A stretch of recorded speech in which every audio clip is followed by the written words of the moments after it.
ዝናህን ትተህ ቀራንዮ። እሺ እንቀጥላለን። መዝሙር ምናምን እንዳታስገቡ እሺ። ፖስት ስታደርጉ ዩቲዩብ ላይ ኮፒራይት ይይዛችኋል። በተለይ የዘማሪ ቴዎድሮስ ይይዛችኋል። ወደ ትምህርታችን መለስ። እግዚአብሔር አምላክ ከሁላችን ጋር ይሁን። ምዕራፍ 5 ከቁጥር 1 እስከ 8 ድረስ ያለውን እናንብብ። ሽማግሌ የሆነውን አትገሥጸው፣ እርሱን ግን እንደ አባት ጎበዞችን፣ እንደ ወንድሞች የሸመገሉትን ሴቶች እንደ እናቶች፣ ቆነጃጅቱን እንደ እህቶች በፍጹም ንጽሕና ለምናቸው። በእውነት ባልቴቶች የሆኑትን ባልቴቶች አክብር።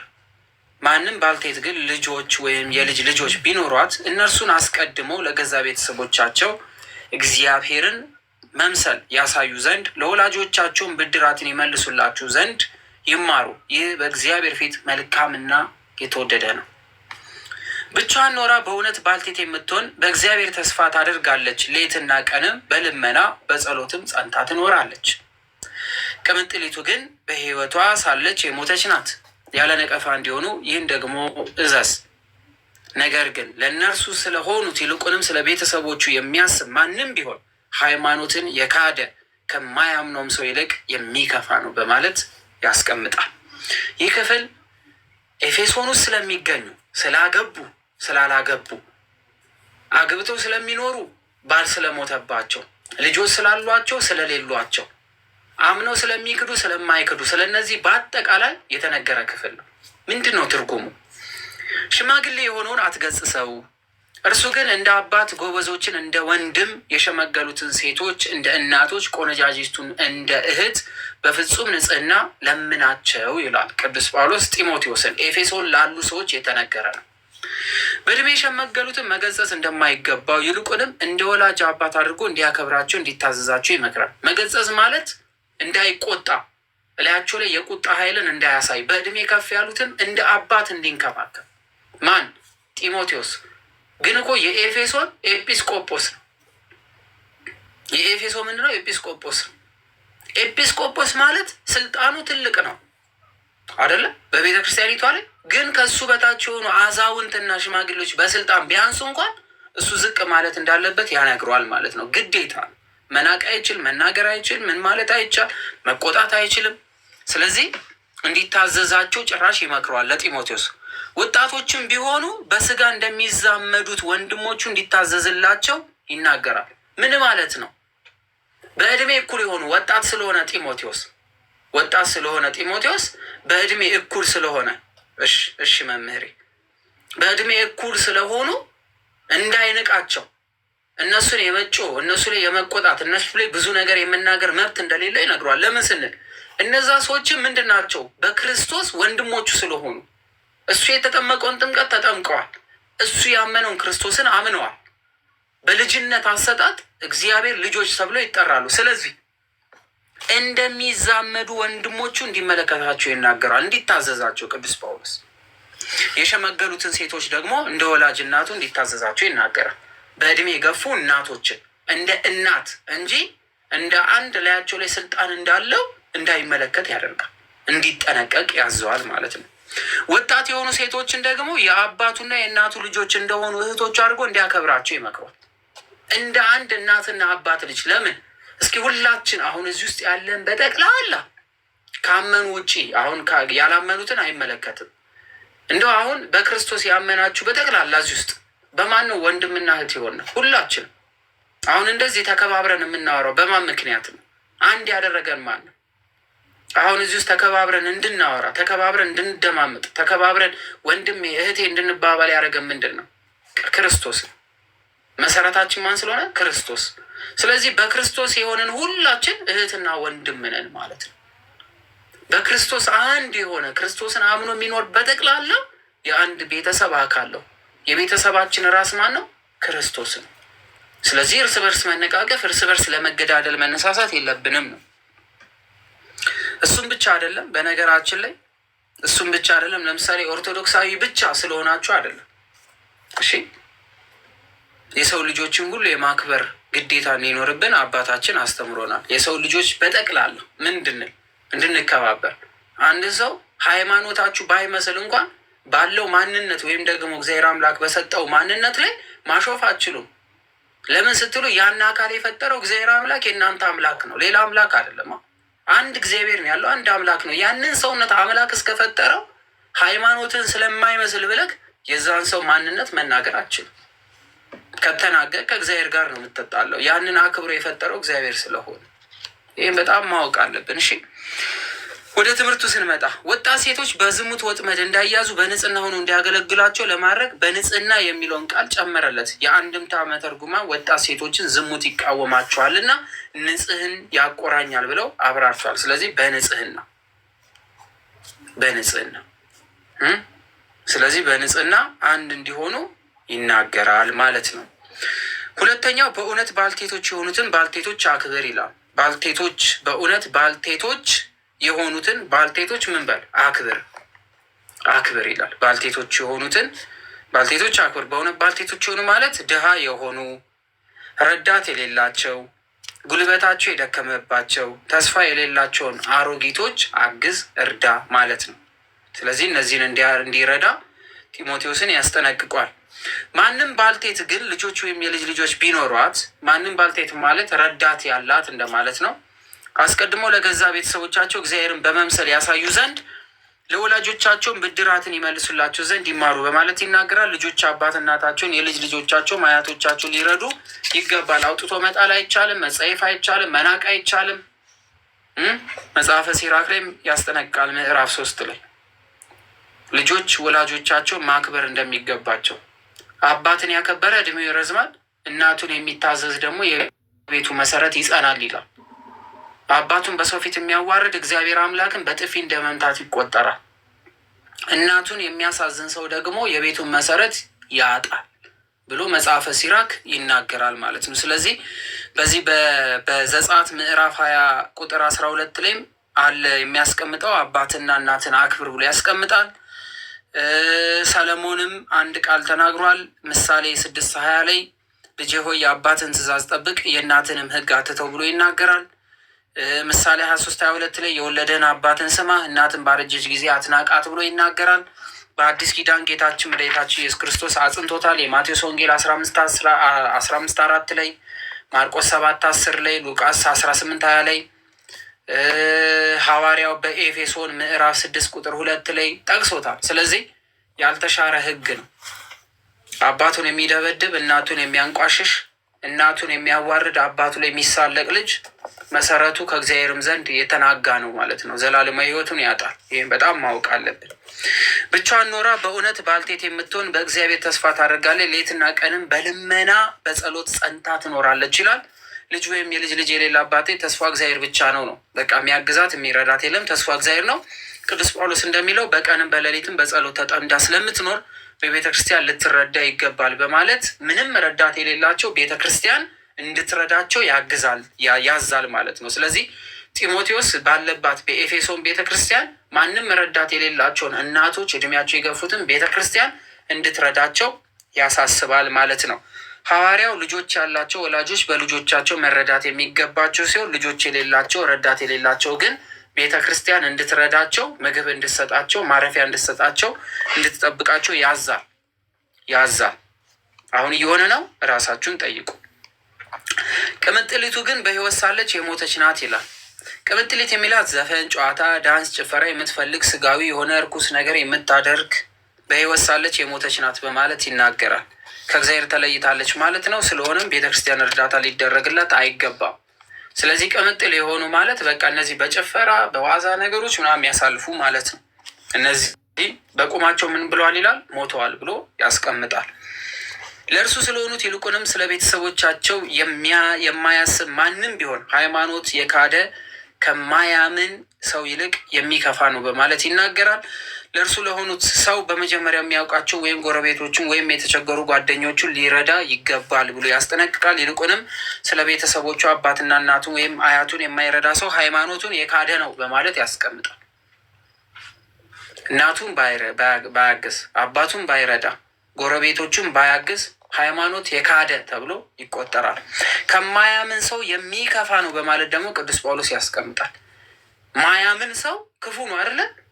አባቱን ያላገዘ እናቱን ያልረዳ ጎረቤቱን ያላገዘ አያቱን የማያግዝ በእድሜ ሸምግሏል ብለው የሚጫወት የሚንቅ የሚደበድብ የሚገፋ ቢኖር ሃይማኖት እንኳን ቢኖረው ሃይማኖት ከሌለው የበለጠ ቅጣት ይጠብቋል። እንዲሁም ሃይማኖት የካደ ይሻላል ብሎ ያስቀምጣል። ሃይማኖት የካደ ይሻላል። ከ10 ሕጎች አንዱ አባትና እናትን አክብር፣ የእግዚአብሔር አምላክ በሚሰጥ ምድር እድሜ እንዲረዝም በማለት ተናግሯልና። እግዚአብሔር በሚሰጥ ምድር ማለት አይደለ የፊቷ ነታ። ስለዚህ በዛ እድሜው እንዲረዝም የሚፈልግ ዛሬ በዚች ምድር ላይ እናትን አባትን ጎረቤቱን በእድሜ የገፉትን ማክበር ግዴታው ነው። ዘሌዋውያን 19:3 ላይ ያስቀምጣል። እሺ ዘጸአትም 21:25 ላይ ያስቀምጣል። እሺ እግዚአብሔር አምላክ ከኛ ጋር ይሁን። ከ9 እስከ 16 ያለውን እናንብብ። ባልቴት በመዝገብ ብትጻፍ እድሜዋ ከ60 ዓመት እንዳያንስ የአንድ ባል ሚስት የነበረች እንድትሆን ያስፈልጋል። ልጆችን በማሳደግ እንግዶችን በመቀበል የቅዱሳንንም እግሮች በማጠብ የተጨነቁትን በመርዳት በጎ ስራ ሁሉ በመከተል ይህንን መልካም ስራ በማድረግ የተመሰከረላት ልትሆን ይገባል። ስለ ሴት ዲያቆናዊት ነው እየተናገረ ያለው። ባል የሞተባቸው ቆነጃጅት ግን አትቀበል፣ በክርስቶስ ላይ ተነስተው ሲቀማጠሉ ሊያገቡ ይወዳሉና። ባል የሞተባቸው በማለት ብዙ የሞተባቸው የፊተኛይቷ እምነታቸውን ስለናቁ ይፈረድባቸዋል። ከዚህ ጋር ቤት ለቤት እየዞሩ ስራ መፍታት ደግሞ ይማራሉ። የማይገባውንም እየተናገሩ ለፍላፊዎችና በነገር ገቢዎች ይሆናሉ እንጂ ስራ ፈቶች ብቻም አይደሉም። እንግዲህ ቆነጃጅንት ሊያገቡ ልጆችንም ሊወልዱ ቤቶቻቸውንም ሊያስተዳድሩ ተቃዋሚም የሚሳደብበትን አንድም ምክንያትስ እንኳን እንዳይሰጡ እፈቅዳለሁ።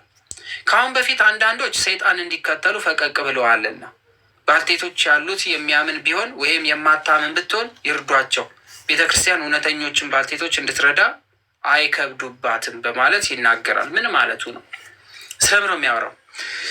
ባልቴት በመዝገብ ብትጻፍ ብሎ ቅዱስ ጳውሎስ የሚናገረው እድሜ ከ60 ዓመት እንዳያንስ የአንድ ባል ሚስት የነበረች እንድትሆን ይፈልጋል መሆን አለባት የሚለው ዲያቆናዊት ልትሾም እድሜዋ 60 መሆን አለበት። በህይወት ዘመኗ አንድ ባል ብቻ ያላት ነው መሆን ያለባት። ያ ባሏ ሲሞት አገልግሎቷን በቤተ ክርስቲያን ውስጥ እንድታሳልፍ ይናገራል። 2-3 ያገቡ ዲያቆናዊት መሆን አይችሉም። ዲያቆናዊት መሆን የምችለው የካህን ሚስት ናት፣ ወይም አንድ ባል ብቻ ምን የነበራት ሴት፣ ከዛ ወዲያስ የመነኮሰች ህይወቷን ሙሉ ለሙሉ በጸሎት ያሳለፈች እድሜዋ 60 ሲሞላ ዲያቆናዊት ትሆናለች ማለት ነው። ዲያቆናዊት ማለት ገብታ ትቀድሳለች ማለት አይደለም። ለቅዳሴ አገልግሎት የሚያስፈልገውን ነገር ሁሉ የምታገለግል የምትሰራ ማለት ነው። በእኛ በኢትዮጵያ አጠራር ምን ተብሎ ይጠራል? ኢትዮጵያ ውስጥ ምን ተብሎ ይጠራሉ? ዲያቆናዊቶች ምን ተብሎ ይጠራሉ? ጻፉት። ስለዚህ አንድ ዲያቆናዊ ስትመረጥ አንደኛው እድሜዋ ከ60 ዓመት በታች መሆን የለበትም። ሁለተኛ አንድ ባል ብቻ ያገባች መሆን አለባት። ሶስተኛ ልጆችን በማሳደግ ይላል የራሷ ልጆች ሰርታ ቀጥታ በመንፈሳዊ መንገድ እንዲሄዱ ያደረገች መሆን አለባት። እማሆይ አይደለም አቃቢት። እሺ እንግዶችን በመቀበል የቅዱሳን እግር ማጠብ አለባት። የቅዱሳን እግር በማጠብ ማስመስከር አለባት። ቅዱሳን ማለት በክርስቶስ ያመኑ ሰዎች ሁሉ በመጡ ሰዓት ላይ አገልግሎት የምትሰጠው ነው የሚናገረው። የተጨነቁትን በመርዳት በጎ ስራ በመስራት የተመሰከረላት ልትሆን ይገባል ማለት ነው እንጂ ጨቅጫቃ፣ ነዝናዛ፣ ተቆጪ፣ በየቦታው የምትዘል ምናምን መሆን የለባትም። ስለዚህ እነዚህ ነገሮች ሲመሰከሩላት አቃቢት ወይም ደግሞ ዲያቆናዊት ሆና ትሾማለች ማለት ነው። ከቁጥር 11 ላይ ባል የሞተባቸውን ቆነጃጅት ግን አትቀበል ብሎ ይናገራል። ባል የሞተባቸው ሴቶች በእድሜያቸው ከ60 በታች ሊሆኑ ይችላሉ። 60 ዓመት የሆናት ባልቴት የሚለውን መመዘኛ ስለማያሟሉ፣ ስለዚህ ባልቴት ለመባል 60 ዓመት መሆን አለበት፣ ለአገልግሎት አይመረጡም በማለት ይናገራል። ስለዚህ ባል እንኳን ሞቶባቸው ከ60 ዓመት በታች ከሆኑ ባልቴት ተብለው ወይም ለአቃቢትነት ወይም ለዲያቆናዊትነት መመረጥ አይችሉም ማለት ነው።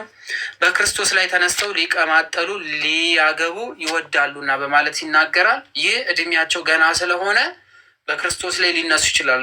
ከተመረጡበት አገልግሎት ወጥተው ባል አግብተው በዓለም መኖር ሊፈልጉ ስለሚችሉ ማለት ነው። ስለዚህ 60 ዓመት ካልሞላቸው በስተቀር መመረጥ አይችሉም ብሎ በዚህ ጉዳይ ላይ ለጢሞቴዎስ ሕግ ይሰጣል። የፊተኛውን እምነታቸውን ስለናቁ ይፈረድባቸዋል ብሎ ይናገራል። በመጀመሪያ ሁሉን ነገር ትተው ለማገልገል ተመርጠው እንደገና አገልግሎታቸውን ትተው ወደ ዓለም ሲሳቡ ሕግ እንደ ማፍረስ ስለሚቆጠርባቸው ማለት ነው። ስለዚህ የፊተኛውን እምነታቸውን ስለናቁ ሊፈረድባቸው ስለሚችል ዲያቆናዊት ሆነው መመረጥ አይችሉም ነው። ከዚህ ጋር ቤት ለቤት እየዞሩ ስራ በመፍታት ደግሞ ይማራሉ፣ የማይገባውን እየተናገሩ ለፍላፊዎችም በነገር ገቢዎች ይሆናሉ በማለት ይናገራል። ቤተክርስቲያን የሚያገለግሉ ሴቶች በጥንቃቄ ካልተመረጡ በስተቀር ነገር የሚያመላልሱ፣ ሰዎችን የሚያጋጩ፣ ለተመረጡበት አገልግሎት ሳይሆን ላልተመረጡበት የሚውሉ ወረኛ፣ ሰዎችን ከሰው የሚያጣሉ ይሆናሉ። ስለዚህ እድሜያቸው ከዚህ በታች ከሆነ እንዳትመርጣቸው በማለት ያስጠነቅቃል። እንግዲህ ቆነጃጅንት ሊያገቡ ልጆችን ሊወልዱ ቤቶቻቸውንም ሊያስተዳድሩ ሲል ሐዋርያው ወጣት ያላቸው ሴቶች በስርዓት በሕግ በቤተ ክርስቲያን አግብተው ልጆች ወልደው ቤት ሰርተው እንዲኖሩ ስርዓት ተሰርቶላቸዋል ማለት ነው። አንድ ኦርቶዶክሳዊ ሰው በሁለት አይነት መንገድ ማግባት ይችላል። የመጀመሪያው በተክሊል። ተክሊል ማለት ይሄ ልክ አሁን እንደሚደረገው ወደፊት ስለማገባሽ ከጋብቻ በፊት እኔና አንቺ ግንኙነት አድርገን በኋላ ድንግል ነን በተክሊል ማግባት እንችላለን ምናምን የሚባል ስርዓት የላትም። እሺ ቤተክርስቲያን። እንደዚህ ደግሞ እያገባችሁ ያላችሁ ሰዎች በላያችሁ ላይ እሳት እያመጣችሁ ነው። ተክሊል ለንጹሐን ለቅድስና ለተጋድሎ የሚሰጥ ማዕረግ ነው። ማዕረግ ነው። እንደዛ ማግባት አይቻልም። እሺ ሴቶች እንዳትዳፈሩ፣ ወንዶች እባካችሁ አትሸውዱ። ጥሩ አይደለም። እሺ በቃ ቀድመ እንደዚህ አይነት ነገር ውስጥ ገብተህ ከሆነ ምንድነው የሚደረገው? ምንድነው የሚደረገው? ንስሐ ገብቶ ቁርባን የሚባል ስርዓት አላት ቤተክርስቲያን። ሁለተኛው መንገድ ተጠቅሞ ምን ጋብቻ መፈጸም ይቻላል? በቅዱስ ቁርባን አይደለ? ተክሊል ለተጋደሉ የስጋ ፍቃዳቸውን ይዘው ላልተሸነፉ ብቻ የተሰጠ ስጦታ ነው። ያ ተክሊል ግን የሚከብረው እንደ ቅዱስ ስጋው በተክሊል ነው የሚከብረው። ተክሊሉ በቁርባን ነው የሚከብረው። ተክሊሉ ነው እኮ በቁርባን የሚከብረው አይደለ? ተክሊሉ ስጦታ ነው። ቤተክርስቲያን ልጆች የራሳችሁን ታግላችሁ ስለሰጣችሁ ይህን አክሊል ሰጥቻለሁ ነው የምትለው። ትልቁ ግን ዋጋ ያለው ምንድን ነው? ቅዱስ ቁርባኑ እኮ ነው። ተክሊል እየናኩ እንዳይመስላችሁ እሺ። ግን አሁን ሰው እያከበረ ያለው ተክሊሉ ነው ከቅዱስ ቁርባኑ። የክርስቶስን ስጋና ደም ሊተካ የሚችል ምንም ነገር የለም። በዚህ ነገር ላይ እንዳትደራደሩ እሺ። የሆነ በቅዱስ ስጋውና ደሙ የምታገቡ ሰዎች የበታችነት ስሜት አይሰማችሁ። የታደለ ነው በክርስቶስ ስጋና ደም የሚያገባው። ስለዚህ ሁለት መንገድ አላት ቤተ ክርስቲያን። ከሰባቱ ሚስጥራተ ቤተ ክርስቲያን አንደኛው ስርዓተ ተክሊል ነው። በቃ ይሄ የተሰራው ለንጽህና፣ ምንም ጋብቻ ላይ ግንኙነት ላላደረጉ፣ ከጋብቻ በፊት ምንም አይነት የስጋ ግንኙነት ላልፈጸሙ የተዘጋጀ ነው። እንደው የእግዚአብሔር ቤተ መቅደስ ፊት ተቆሙ የእግዚአብሔር ቅዱስ የሆነው መጽሐፍ ቅዱስ ላይ እጅ ጭኑ ኃጢአትን ይቅር በሚል ካህን ፊት ኃጢአት እየሰሩ ለፎቶ ፕሮግራምና በተክሊል አገባችሁናል እንዲባልላችሁ የምታደርጉ ሰዎች አቤት ትዳራችሁ ብጥብጥ፣ ኑሯችሁ የተመሰቃቀለ፣ የምትወዱ ልጅ እናንተን የማያከብር እናንተን የማይወድ ቤታችሁን የሚረብሽ እናቱን የሚሰድብ አባቱን የሚያንቋሽሽ ልጅ ነው የምትወሉት። እወቁ። በዘመናችሁ የምታለቅሱበት፣ እድሜ ዘመናችሁን በጸጸት የምታልቁበት፣ እግዚአብሔርን መንፈስ ቅዱስን እንደ መዋሸት ነው የሚቆጠረው። ይህን እወቁ። ቢቀርስ ባታገቡስ፣ ፎቶ ቢቀርባችሁስ፣ የፎቶ ድምቀቱ ቢቀርባችሁስ፣ በቃ እንደዚህ እንዳታገቡ አደራችሁ። ደግሞ ሴቶች በጣም ነው እንደዚህ ነገር ላይ በጣም የተካናችሁት። እውነቱን ለማ በቃ ሀቃቃ ምንማ የምናወራው ሀቃቅ እውነታ የምናወራው በተለይ ደግሞ ይብራብን፣ ማርያም ይብራብን። ጥሩ አይደለም። በቃ ያ ነገር በቃ ንስሐ ገብታችኋል። ንስሐዋን ጠብቁ። ከዛ ወዲያስ በክብር በቅዱስ ስጋውና ደሙ አለቀ። ትልቅ ክብር እኮ ነው ቅዱስ ስጋና ደም። የበታችነት ስሜት ለምን እንደሚሰማቸው አላውቅም። የታደለ ነው። ስለዚህ ቅዱስ ጳውሎስ እዚህ ጋር የሚሰራው ስርዓት አለ። እንግዲህ ቆነጃጅንት ሊያገቡ ልጆችንም ሊወልዱ ቤቶቻቸውን ሊያስተዳድሩ ሲል የሚያገቡበት መንገድ ተሰርቶላቸዋል። ሕገ ቤተ ክርስቲያን። አንድ ክርስቲያን ምንም ይሁን ምንም የሚያገባው በምንድን ነው? በቤተ ክርስቲያን ስርዓት ነው መሆን ያለበት። ለምሮ በቤተ ክርስቲያን የማታገባው ሲባል ያው ወደፊት አይታወቅም ይላል። ሊፈታት እያሰበ ለማግባት ይዘጋጃል። ለምድሮ አንቺ በቤተ ክርስቲያን የማታገ ከባድ ነው። ለምሮ ከባድ የሆነባት ለምን ከባድ ሆነባት? በቤተ ክርስቲያን የማታገባው ለምንድን ነው? ያው ወደፊት አይታወቅ። እንደዛ ነው እየተጋቡ ሌላ ሰው መመኘት አይቻልም። እንደዛ ነገር እንዳታረጉ። በቃ ቤተ ክርስቲያን አንድ ባል አንድ ሚስት፣ ከጋብቻ በኋላ መውጣት መግባት አይሰራም። እንደ ሌሎቹ ሃይማኖቶች እንዳትሆኑ። እሺ እንቀጥል። እንደውም ቤተ ክርስቲያን በአዋጅ ፈቅጃለሁ 5፣ 6፣ 7 ማግባት ቢባል አይበቃቸው፣ ሌላ ጥያቄ ያነሳሉ ድጋሚ ማለት ነው። አንድ 10 አይጨመርልም የሚሉ አይነት ሰዎች የሉ። እንደዛ ነው። እሺ እንማር ወደ ትምህርታችን። በኦርቶዶክስ ተዋሕዶ አንድ ባል አንድ ሚስት። እሺ እንቀጥል። ተቃዋሚ የሚሰድብበትን አንድ ምክንያት እንኳን እንዳይሰጡ እፈቅዳለሁ በማለት ተቃዋሚ የሚለው ተቃዋሚ ዲያብሎስ ነው። ምዕመናን በኃጢአት ወድቀው የሚሰደቡበትን ምክንያት እግዚአብሔር ፊት የሚንቋሸሹበትን ከአገልግሎት የማይወጡበት መንገድ እንዲኖር ያስጠነቅቃል ቅዱስ ጳውሎስ ማለት ነው። ስለዚህ እንዲጠነቀቁ በደንብ አድርጎ ተግቶ እንዲያስተምራቸው ይናገራል አለዋ። እሺ ከአሁን በፊት አንዳንዱ ሰይጣን እንዲከተሉ ፈቀቅ ብሏል ብሎ ይናገራል ቅዱስ ጳውሎስ። ሰይጣን የሚያመጣው ፈተና ወድቀው ከክርስቶስ የተለዩ ሰዎች ነበሩ። ለምሳሌ ሄሜኒዮስ እና እስክንድሮስ። ሄሜኒዮስ እና እስክንድሮስ ክርስቶስን ፍጡር ብሎ የካዱ የሐሰት ትምህርት ያስተምሩ የነበሩ ክርስቶስን አምነው ከነበሩ ወገን ግን ደግሞ የወጡ ስለሆኑ ሰይጣን በሚያመጣው ፈተና ወድቀው ነበረው ብሎ የሚናገረው ሄሜኒዮስ እና እስክንድሮስን ነው ማለት ነው። እነዚህ ከቅዱስ ጳውሎስ ጋር የነበሩ በኤፌሶንም የነበሩ ይማሩ ከነበሩ መሀል አንድ የሆኑ ግን ደግሞ ክደው የወጡትን እነዚህን ያስታውሳቸዋል። እዚህ አንደኛ ጢሞቴዎስ ምዕራፍ 1 ቁጥር 20 ላይ ጽፎታል። አውግዣቸዋለሁ ብሎ ጳውሎስ ያወገዛቸው በይፋ ሄሜኒዮስ እና እስክንድሮስ ናቸው ማለት ነው። ሄሜኒዮስ እና እስክንድሮስን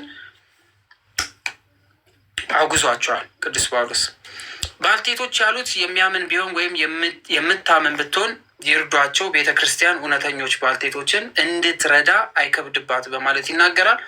ባልቴቶች ያሉት ባልቴት ማለት እናት ወይም ባልቴት አያት በኢየሱስ ክርስቶስ የሚያምኑ ያሉት ሰዎች ሊረዷቸው ይገባል ማለት ነው። ስለዚህ በቤተ ክርስቲያን ጥላ ስር ያሉ ባልቴቶች የሚላቸው ጠያቂ የሌላቸው ማንም የሌላቸውን ሕዝበ ክርስቲያኑ የሚበሉትን የሚጠጡትን እነዚህ ነገሮች ማሟላት እንዳለባቸው በቤተ ክርስቲያን ሆነው እንዲረዱ ያስጠነቅቃል ማለት ነው። ቅዱስ ጳውሎስ ከ17 እስከ 22 ያለውን እናንብብ። በመልካም ሰዓት አለ። በመልካም የሚያስተዳድሩ ቀሳውስት ይልቁንም በመስበክና በማስተማር የሚደክሙ እጥፍ ክብር ይገባቸዋል። መጽሐፍ የሚያበራየው በሬ አፉን አትሰር ደግሞ ለሰራተኛ ደሞዙ ይገባዋል ይላልና ከ2 ወይም ከ3 ምስክር በቀር በሽማግሌ ላይ ክስ አትቀበል በማለት ይናገራል። ሌሎች ደግሞ እንዲፈሩ ኃጢአት የሚሰሩትን በሁሉ ፊት ገስጻቸው በማለት ይናገራል። አንድ እንኳን በአድሎት ሳታደርግ እነዚህን ያለ መዘንበል እንድትጠብቅ በእግዚአብሔር በጌታ በኢየሱስ ክርስቶስ በተመረጡትም መላእክት ፊት እመክርሃለሁ ይሏል። በማንም ላይ ፈጥነ እጅን አትጫን፣ በሌሎች ኃጢአት አትተባበር፣ ራስን በንጽህና ጠብቅ ብሎ ጢሞቴዎስ ላይ ኮስተር ያለ መልእክት በዚህኛው ክፍል ይጽፍለታል። ቅዱስ ጳውሎስ ጢሞቴዎስ ላይ ኮስተር ያለ ትእዛዝ ነው የሰጠው። በመልካም የሚያስተዳድሩ ቀሳውስት ይልቁንም በመስበክና በማስተማር የሚደክሙ እጥፍ ክብር ይገባቸዋል ሲል ምን ማለት ነው ሲል መልካም አገልግሎት ምንድን ነው የምንለው? አስተዳደርስ ምንድን ነው ከተባለ እግዚአብሔር አምላክን በመፍራት ፊት ሳያዳሉ በመልካም ምግባር በእውነት የሚሰብኩ ለራሳቸው ክብር ያልተገዙ የእግዚአብሔርን ክብር ለሚገልጡ ይሆናል ማለት ነው። እጥፍ ክብር፣ ይሄ ክብር ምን አይነት ክብር ነው? ሰማያዊ ነው ወይስ ምድራዊ ከተባለ ሐዋርያው ለጢሞቴዎስ የቤተ ክርስቲያን አስተዳደር እያስተማረው ስለሆነ ለአገልጋዮች የሚከፍለው ደሞዝ የሚያመለክት ይሆናል ማለት ነው። ስለዚህ ክብራቸው፣ አስተምሮታቸው ላቅ ላሉ ደሞዝ መክፈል እንደሚገባው ይናገራል። መጽሐፍ የሚያበራየውን በሬ አፉን አትሰር ደግሞ ለሰራተኛ ደሞዝ ይገባል ብሎ ይናገራል። ታዲያ የእግዚአብሔርን አገልግሎት እያገለገላችሁ እንዴት ነው ገንዘብ የሚከፈላችሁ ብሎ የሚጠይቁ ሰዎች አሉ። እንዴት ገንዘብ ይከፈላቸዋል? ለካህን እንዴት ገንዘብ ይከፈሏል? የእግዚአብሔርን ቃል አይደል እንደሚያስተምሩት? ለምንድን ነው የሚከፈላቸው? ለምንድን ነው ለአገልጋይ ገንዘብ የሚሰጠውና የሚል አይነት ጥያቄ በዚህን ዘመን ሲያነሱታ ያላችሁ። ቅዱስ ጳውሎስ ግን ለጢሞቴዎስ ይህን ሕግ ይሰጧል። መንፈሳዊ አገልግሎት የሚያገለግሉ ካህናት ደሞዝ እንደሚገባቸው የሚገልጥ ሲሆን ለዚህ ቃል ማስረጃ ደግሞ ከብሉይ ኪዳን ከአዲስ ኪዳንም ጠቅሰዋል ማለት ነው። እህል የሚያበራየው በሬ አፉን አትሰር በማለት ዘዳግም 25:4 ላይ እህል የሚያበራይ ማለት እህልን የሚያርስ የሚታዘዝ፣ እህልን ደግሞ ይሄ ማበራየት ማለት ታውቃላችኋ፣ የሚፈጭ እንትን ምንድን ነው እህልን እየዞሩ ይፈጭ ነበራል ከብት እየረገጠው ምናምን። አሁንም ምንጃር ላይ ምናምን የተለያየ ገበሬው ማህበር ላይ አለ። ያን ገበሬ ያን ስራ ስለሚሰራ አፉን አትሰረው፣ ምግብ ይገባዋል ማለት ነው። ምግብ መብላት አለበት። አፉን አስረኸው አታስወቃው ነው። ስለዚህ ዘዳግም 25:4 ላይ ለእንስሳ እንኳን የእግዚአብሔር ሕግ ይሰጣል። በዚያም ቤት ከእነርሱ ዘንድ ካለው እየበላችሁ እየጠጣችሁ ተቀመጡ፣ ለሰራተኛ ደሞዝ ይገባል ብሎ ደግሞ ቅዱስ የሆነው ኢየሱስ ክርስቶስ ሉቃስ 10:7 ላይ ደሞዝ እንደሚገባው ለሚያስተምር ይናገራል ማለት ነው። ስለዚህ ቅዱስ ጳውሎስ ለጢሞቴዎስ ደሞዝ እንዲከፍል ይነግረዋል ማለት ነው ለአገልጋዮች። ስለዚህ አገልጋይ ምን ይከፈለዋል ማለት ነው? ደሞዝ። በአገልግሎቱ በጨመረ ቁጥር ደግሞ ደሞዙ ምን ይላል? ክፍያው ከፍ ይላል ማለት ነው። ቅዱስ ጳውሎስ ነው ያለው፣ ክርስቶስም ብሏል፣ በብሉይ ኪዳንም ተናግሯል። ከሁለት ወይም ከሶስት ምስክር በቀር በሽማግሌ ላይ ክስ አትቀበል ብሎ ይናገራል። አንዳንድ ክፉ ሰዎች የማይወደውንና የጠላውን ሰው ዝም ብሎ ስም ለማጥፋት ክስ ይከሳል። በሁለት ወይም በሶስት ምስክሮች አፍ ሞቶ የሚገባው ይገደል፣ በአንድ ምስክር አፍ አይገደል በማለት ዘዳግም 17:6 ላይ ይናገራል። ሶስት ሰው ካልመሰከረ በስተቀር ፍርድ አይፈረድም። የእግዚአብሔር ሕግ ነው። ዘዳግም 17:6 ላይ አሁንስ በፍርድ ቤት ስንት ሰው ነው ምስክር ሆኖ የሚቀመጠው? ፍርድ ቤቱ ምስክርነትን የሚያጸናው በስንት ሰው ነው? እስኪ ንገሩኝ። ምንም ይሁን ዓለማዊ ፍርድ ቤትም ምንም ፍርድ ቤት ይሁን በስንት ሰው ነው? በስንት ሰው? በሶስት ምስክር አይደል? ከሶስት ምስክር በታች መቀበል አይቻልም፣ አይቻልም። የመጨረሻው ፍርድ ላይ ስንት ሰው ሆኖ ነው የሚፈርደው? ስንት ሰው ተቀምጦ ይፈርዳል? የመጨረሻው ፍርድ ላይ ስንት ሰው ነው ለፍርድ ወንበር ላይ የሚቀመጠው? ሶስት ሰው። እሺ። ስለዚህ ጢሞቴዎስ ያለ ምስክር በሰው ላይ ምንም አይነት ፍርድ እንዳይፈርድ ያስጠነቅቀዋል ማለት ነው። ምንም አይነት ፍርድ እንዳይፈርድ ቅዱስ ጳውሎስን ያስጠነቅቀዋል። ሌሎች ደግሞ እንዲፈሩ ኃጢአት የሚሰሩ ሁሉም በፊት ገጽሳቸው ይላል። ሕገ ወጦች በሰው ፊት እንዲወቀሱ ወይም እንዲቀጡ ይነግሯል። የእነርሱን ገመና ለማጋለጥ ተብሎ ሳይሆን በእነርሱ መቀጣት ሌሎቹ እንዲማሩ። እንዲህ አድርጎ ነበር፣ እንዲህ ነበር፣ እንደዚህ አድርጎ ምናምን ተብሎ ሳይሆን የሚነገረው ጥፋት ያጠፉ ሰዎችን ጥፋታቸው ሜንሽን ተደርጎ እንዲነገር ያደርጋል ማለት ነው። ሌሎች እንዲማኑበት በማንም ላይ ፈጥነ እጅ አታንሳ በማለት ወይም እጅ አትጫን በማለት ይናገራል። ቀሳውስት ዲያቆናትን፣ ዲያቆናዊያትን፣ ሴቶችን በብዙ መመዘኛ መዝኖ ለስልጣነ ክህነት እንዲያበቃ ይናገሯል። ፈጥኖ እጅ በመጫን የእግዚአብሔርን ክብር እንዳያሳንስ፣ ለማይገባቸው ሰዎች እንዳይሰጥ ይናገራል ማለት ነው። በሌሎች ኃጢአት አትተባበር፣ ራስህን በንጽህና ጠብቅ ብሎ ይናገሯል።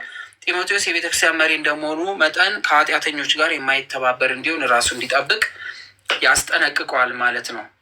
ከቁጥር 22 እስከ 25 ድረስ ያለውን እናንብብ።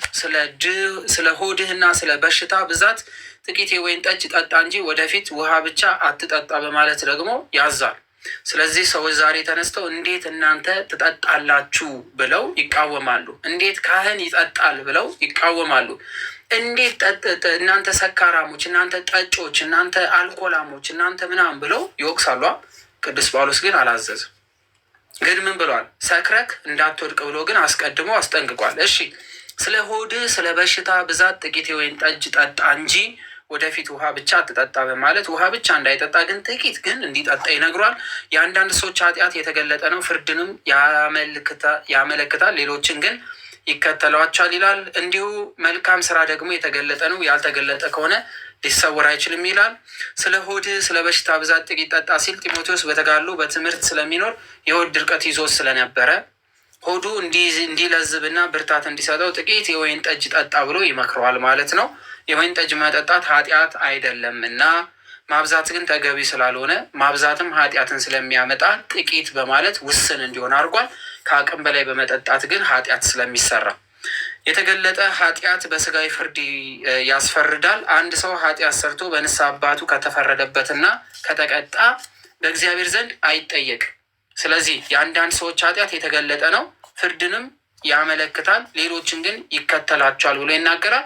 ንስሐ የገቡትን ንስሐ ስለገቡ ኃጢአታቸው አይከተላቸውም።